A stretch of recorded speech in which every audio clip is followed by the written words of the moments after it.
Happy Friday, everyone, and welcome to the Lazy Redhead. And if you don't know... Oh, I almost knocked you over.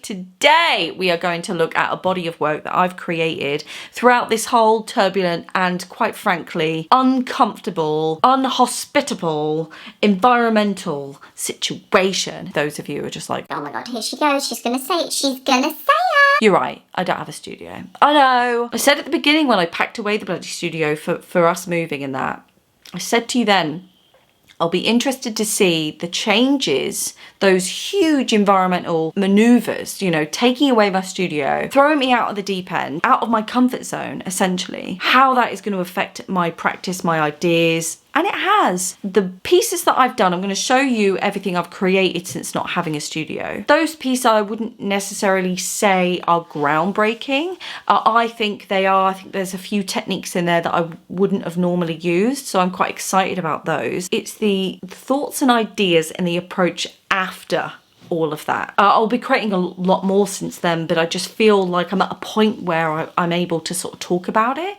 and that I'm able to actually see through the dust. It's kind of like we live in a snow globe. My studio is a snow globe. Someone's come up and shaken it.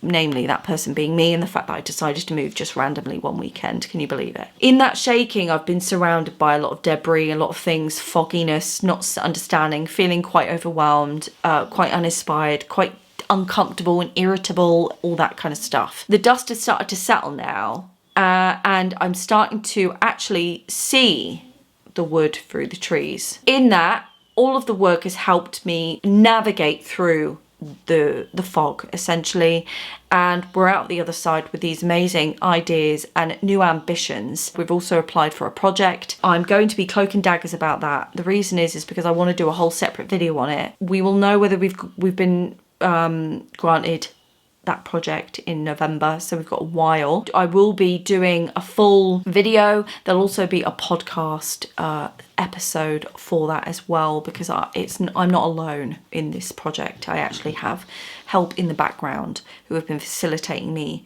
hopefully, getting this project.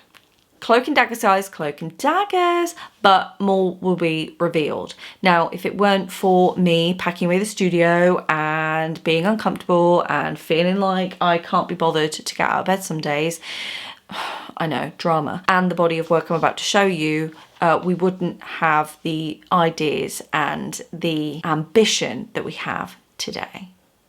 I'm so excited. So let's get into it. This is all the stuff I've created since I have been without a studio. I'm doing a video on this because I found it so interesting how my practice has changed, and I think that that has a lot to do with these environmental factors. I'll take you through the little sketchbook stuff first, and then we'll make our way up to more independent artwork, let's say. This is a pencil only sketchbook. Those of you who are on my, actually what I'm going to do, because there's a lot of reflection there, okay, that will do, otherwise we're just going to be forever, aren't we, guys? Right, pull you there we go. Okay, so for those of you who are part of my sketchbook party will know this is a doodle. It's called Doodle. I think a few people have now got them, but it's got pencil only on it because it doesn't play nice with other materials.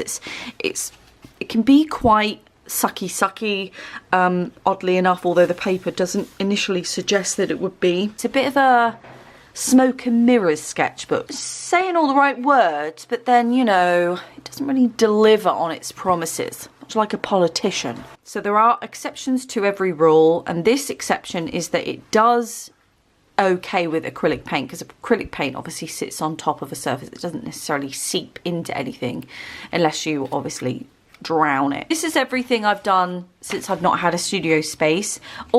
Pretty much most of it is pencil. Oh, this is too hot, so I thought I would do almost like a journaling type situation where I would do a sketch of the day and then I would write text in the piece that almost represented what that, you know, day was like. So in this case it was obviously too hot. I love this piece actually. I like the marks, I like the movement. And I love the colours. So this piece I feel was successful. Right, so this was odd, right? So this is sometimes what I do also. Most of this usually gets covered up when I do anything like this.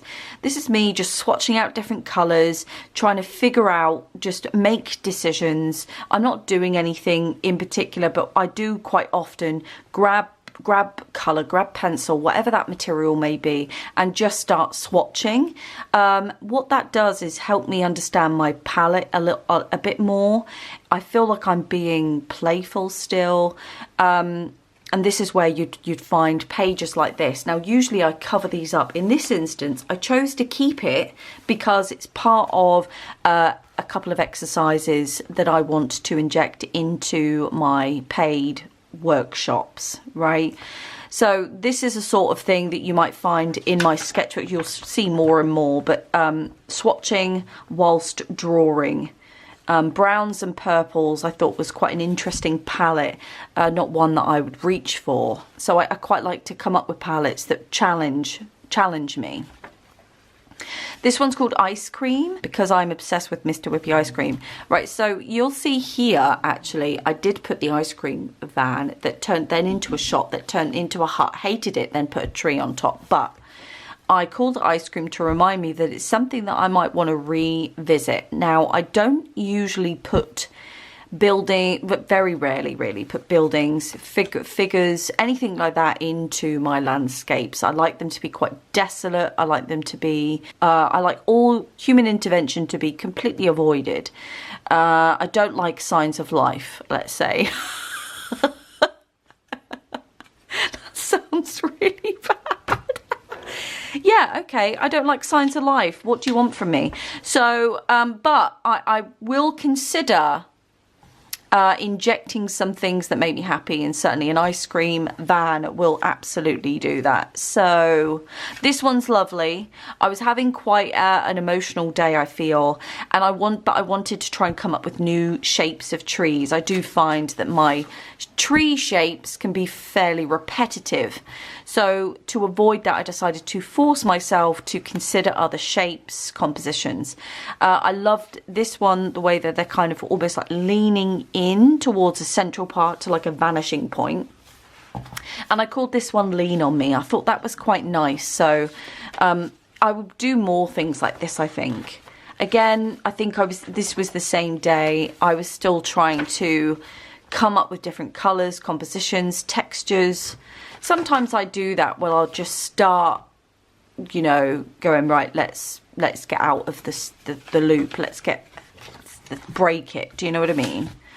Again, this is it. Oh, no, this was the next day that it was raining and I was feeling a bit somber again. So, but I love the rain and I wanted to inject more weather orientated stuff into my work and be a bit more chaotic about my weather systems, you know, dark, light, all that kind of thing. This one I love. I love just the simplicity of it.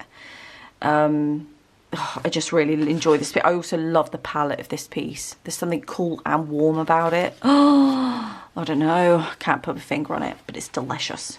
What's this one? What are you? What are you? Okay, Changing Seasons. Yeah, so this is Changing Seasons, and this is inspired by my up-and-coming move, which has since stalled. It's fine, everything's going. It's just I was a bit more joyful and excited when I did this little sketch. Those joyful and excited feelings have since dissipated. Oh, Wobbly Roots 3.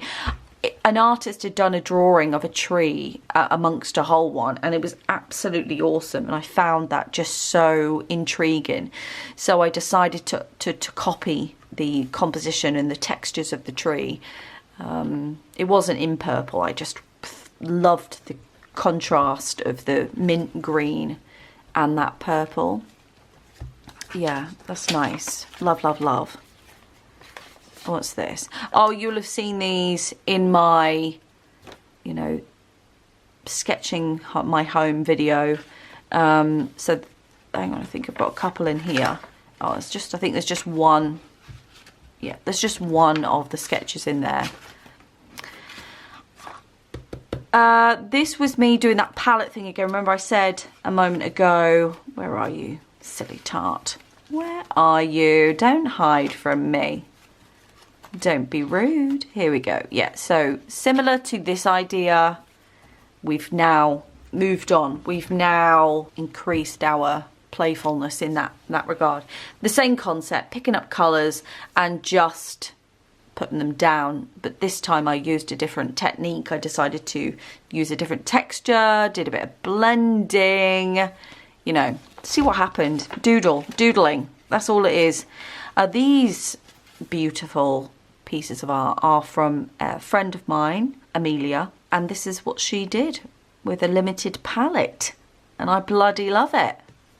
Absolutely. I mean, look at this. I think that's meant to be a flower, but I see it as a tree, and I'll probably steal these two trees off her because it's amazing. I really enjoy that.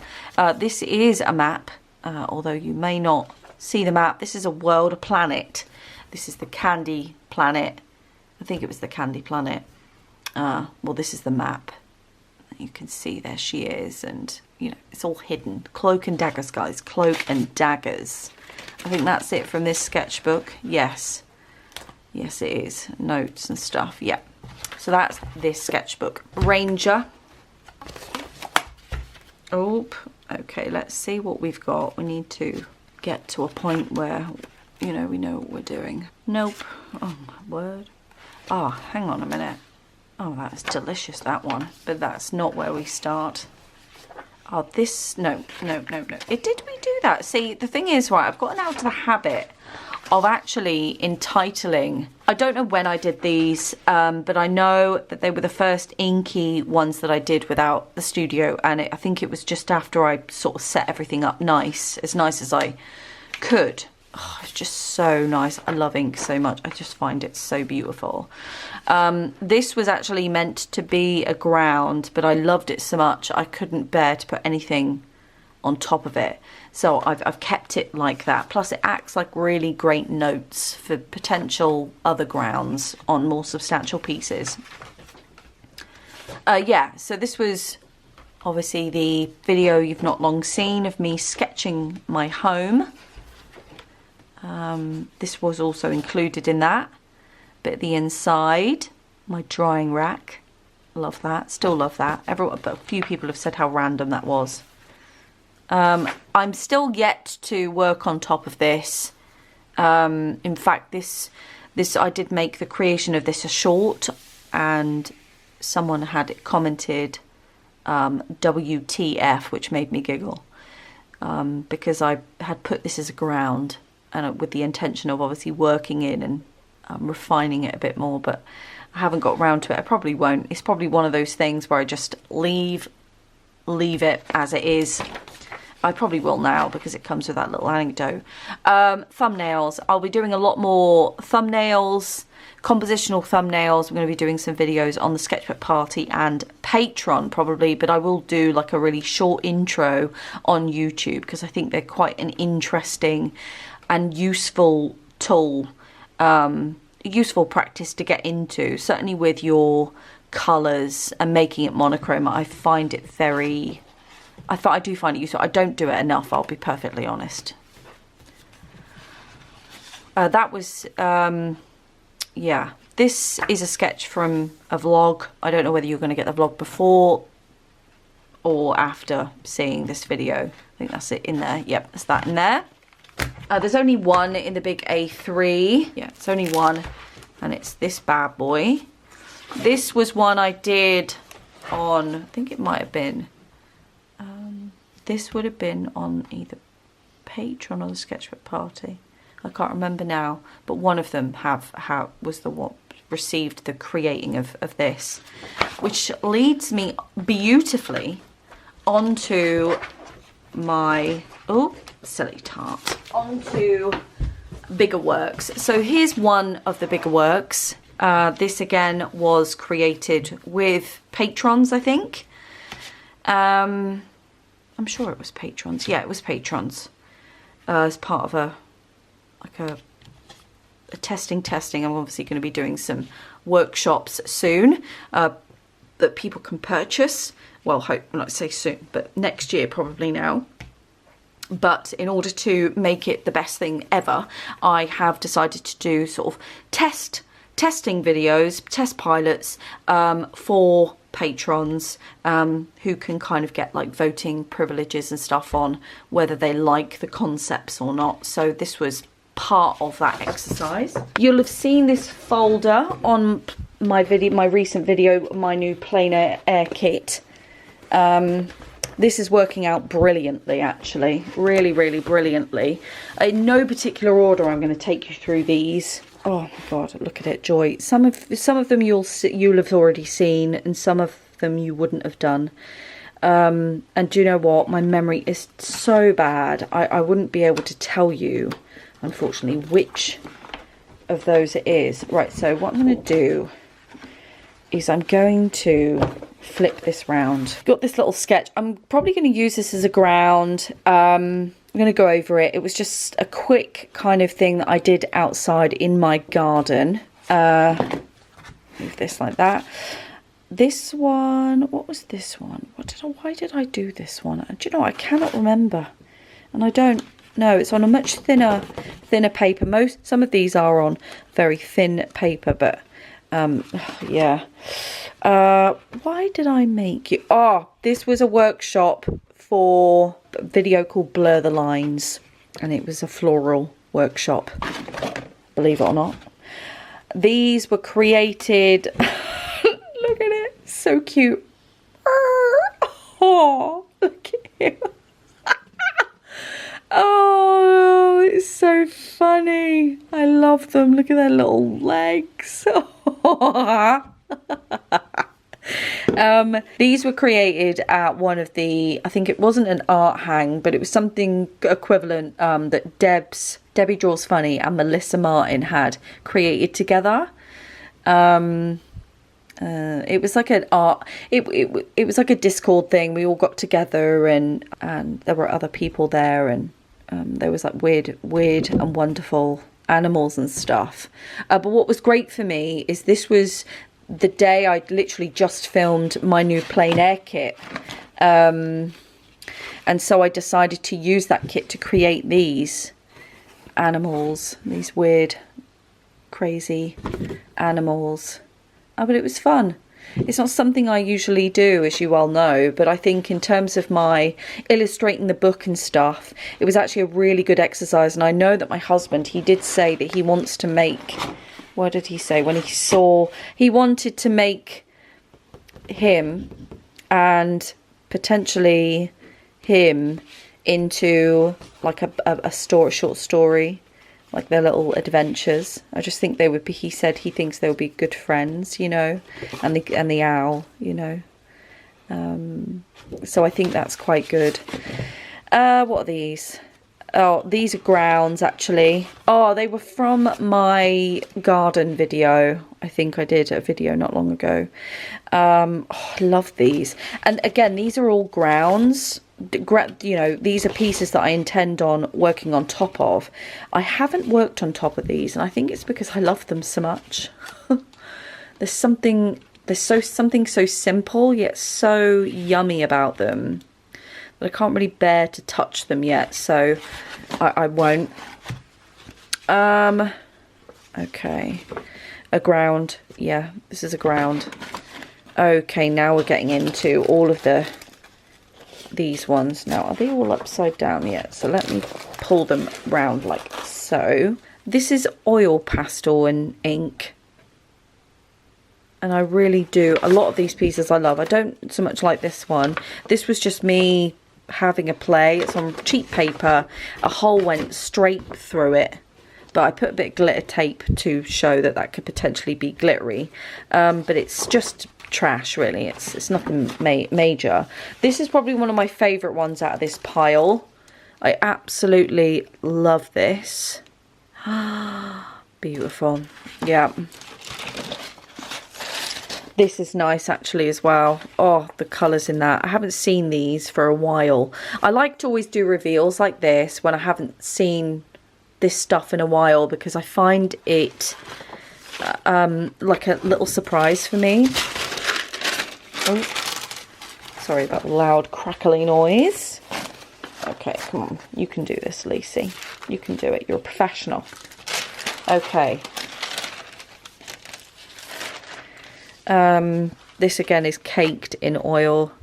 This is, look, see, it come from a pad where it needs your sides ripped off, you know, these little things. I'm probably going to have to treat these with PVA. I have got PVA now. I had to buy a little bottle for another little video that I want to do. So, do you know what? I lied. Some of these are amazing. And look at the chunkiness. Oh, this one's beautiful as well. Oh, God. Oh, I'm all excited. My mouth is watering, guys. Okay, this one isn't the best, but I do like the marks. And I like the play between the flat sort of matte areas and then the chunkiness of, you know, the contrast of textures. You can see where the oil pastel is literally just sort of sitting on top, and I really like that. Like it could, like you could wipe it off, you know. Oh, yellow sky, guys. Yeah, this one became quite popular actually. I thought I'd ruined it with that yellow sky because I thought, no, that's never going to work. And actually what it did show me is that, you know, don't discount things. This was the cheap ink is the shizzle video. This one was. I think that one was as well, the one we just seen. Yes, it was. And when I went back in with the oil pastel, oh, just look at it. It's just so chunky. Beautiful. Absolutely beautiful. This was part of this. What made me giggle is that the brown is actually metallic oil pastel, which is not something I use, but I picked it up by mistake, and I'm not mad that I did actually. I love those little moments. What's this one? Ooh, nighttime scene. Oh, I love that nighttime scene. Oh God, I love that. Look at that. The outline, you've got like a little outline of dark yellow and sort of peachy. For you, the colours might be slightly different, but I love that almost. It's not an intentional outline as well, which is what I love about that. Oh, so much movement in that. So much movement. Yum. What's this one? Oh, this was like a drawing. It was a ground that I did, and then I went in with some pencil. I really liked it at the time, but on reflection, I don't feel it's successful. Certainly not as successful. Ugh, I can't speak. Not as successful as the previous pieces, definitely. I might go over this one maybe. Actually, I won't, because I find that there are some things that actually I need to remember. So these very different hues, these types of pinks, leading into this sort of pink, you know, I love that. So for me, I'll keep it like this for a note on colour. I'll keep that for this. It won't be for the composition or the texture, but it will definitely be for just the palette in general. Yeah, you still have value. Good for you. Good for you. What's this one? Oh, do you know, I was trying to create another 3 trees, and also I was inspired by another artist's palette. This kind of milky salmon sky with stars in it. I found that beautiful. And again, this outlining here, these were intentional decisions which I thought were very successful. I actually really like that piece actually. What are you? Oh, what are you? Oh, you might be another waste not want not actually. You've got a hole and everything. Well loved. Yeah, this was a waste not want not situation. I think I might have done some swatching and then gone in and reused it. That is really lovely actually. Oh, love that. I think actually the making of this piece, the file was actually corrupted, unfortunately. I think that was Patrons. Yeah, it was Patrons. I think these are just sheets of paper. They are indeed. Okay, I've got another little thing for you. Wait there, don't move. Oh, had it next to me all the time. In fact, we'll go on to the next camera. It was lovely going through that, actually, that pile of work. It also reminds you about how much work you can actually achieve. It's not so much about making sure we create loads of work. It's about quality, not quantity. But I'm still surprised that I've been able to create as much as I have, really, in such a short space of time. But I go through these phases. That's another caveat to that. I don't want to sit here and be like, I create every day. It doesn't work like that. I haven't, done anything significant for several days now. And I think that large in part is to do with just not having the vibes, let's say.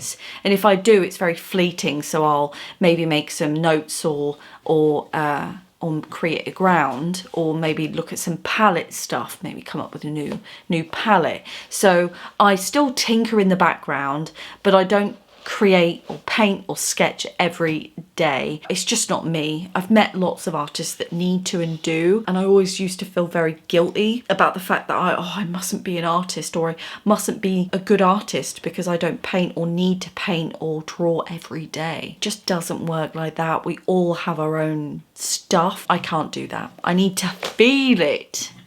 I need to feel it. I need to feel a spark. And if I don't, there's absolutely no point, because I already know what will happen. I'll create, it'll be crap, and then I'll hate myself even more. There's no point. Just accept the fact that it's just not your day, and that it's okay. It's taking, your creative little gremlin inside you is taking a day off, and that is something you should always encourage. Right, lecture over. This is a little notebook. This is something that I used to have with me all the time, without fail, probably this and a couple of others at art school. I never really had a sketchbook, right? And I never had a sketchbook practice when I was at university. At college I did. It was encouraged to maintain a sketchbook practice, but at university it was more of a notebook. We all had notebooks because we were theoretical, really. We were visual artists, we were visual fine artists, but we were very theoretical. So we had notebooks instead.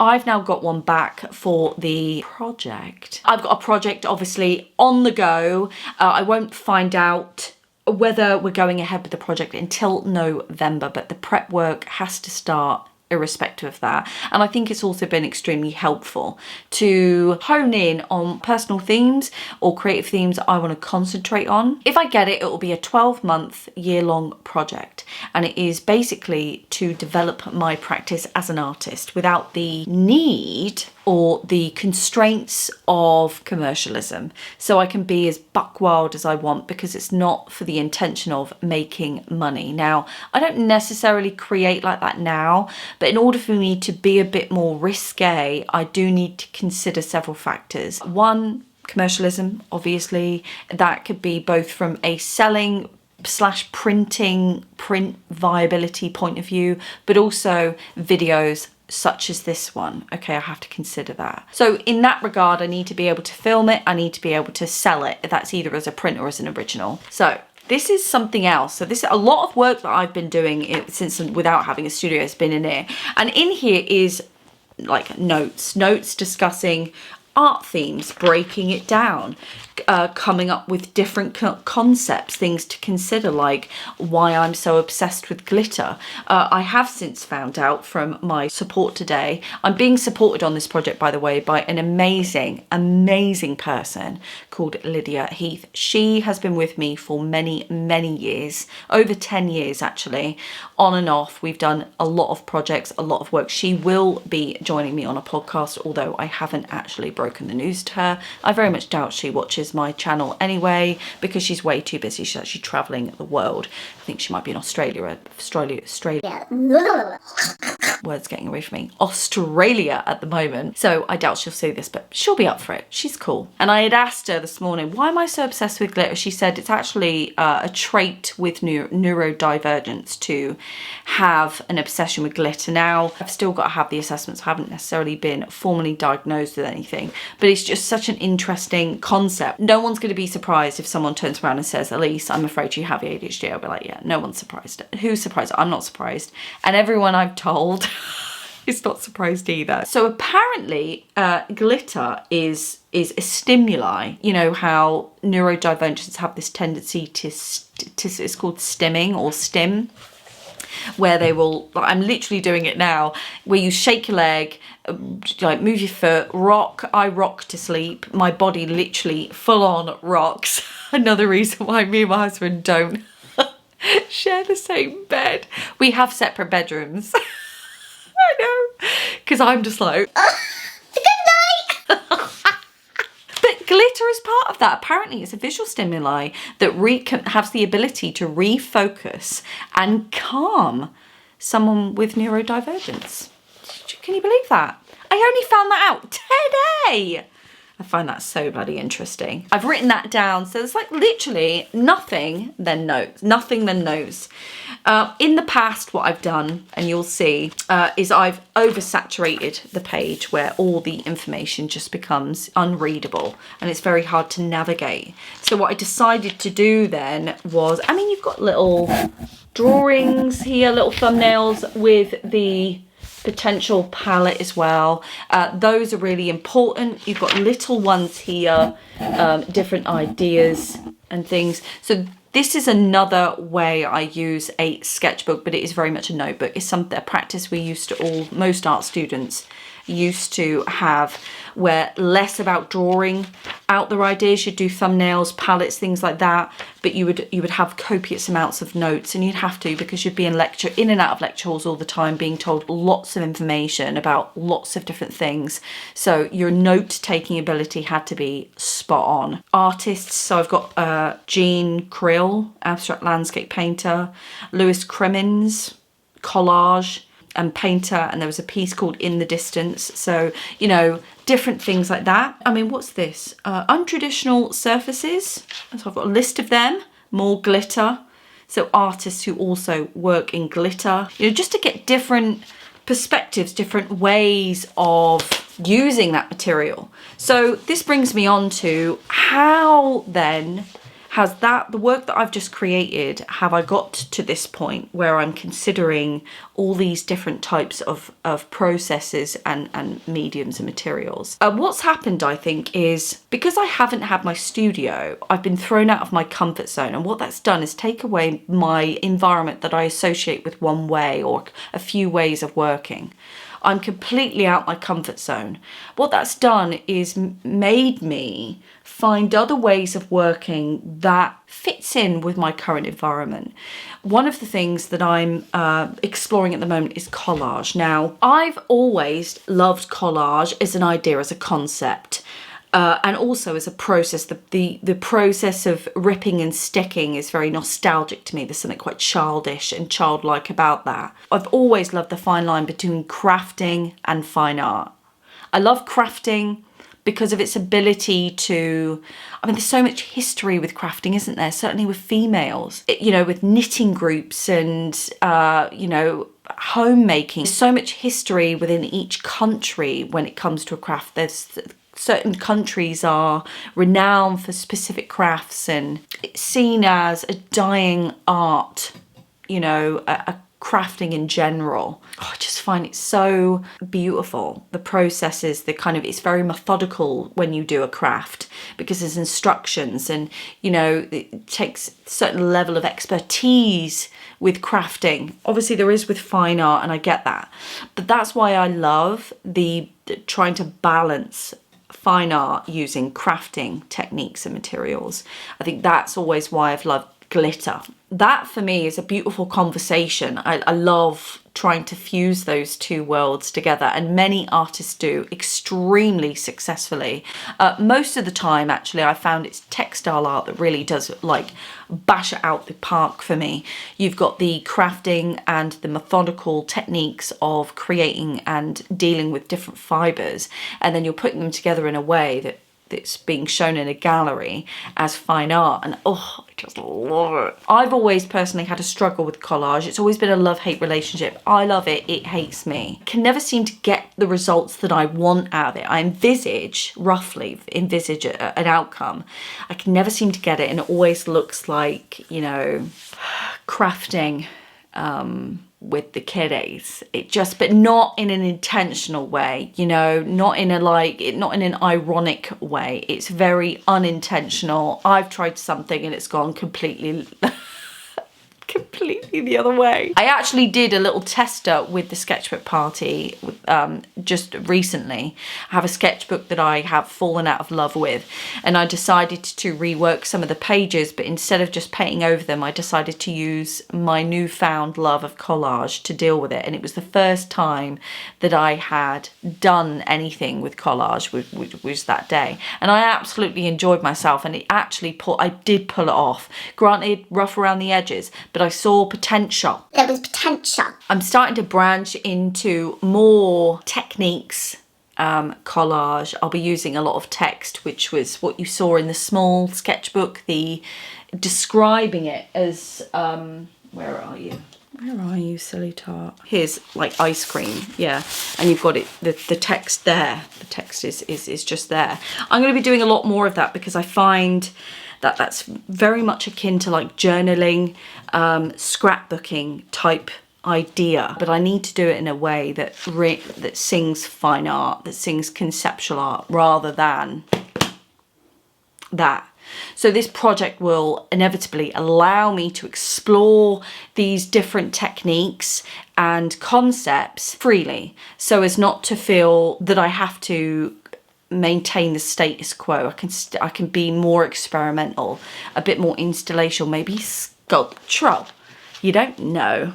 I love that idea. I've always been a firm believer that when you go through like quite a turbulent period, like turbulent terrain, it's always like, you know, take a left turn down this track, and then, you know, you'll find your way to like a dual carriageway or like a normal road.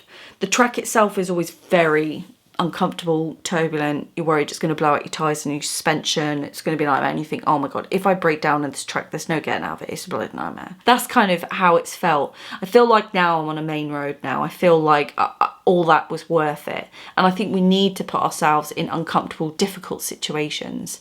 I think we need periods of discomfort. What that does is it shakes stuff up. Yeah, and you're able to look clearly then. You know, the dust is unsettled, things are a bit foggy for a minute, but then when it resettles, or when stuff starts to resettle and you start to kind of see a bit more clearly, everything's moved, everything's changed, you're able to kind of visually or mentally understand the changes that have occurred and make use of them. And that's what that's about, making use. There's nothing worse than being stuck in a rut, because before you know it, as artists, we need to keep moving forward. We need to keep reinventing ourselves, and we have a responsibility to do that. If you feel yourself that you are not pushing yourself, that you're not having those uncomfortable phases, or feeling like, oh, shouldn't I, on the knife edge of success and failure, then potentially you might be unknowingly stuck in a bit of a rut.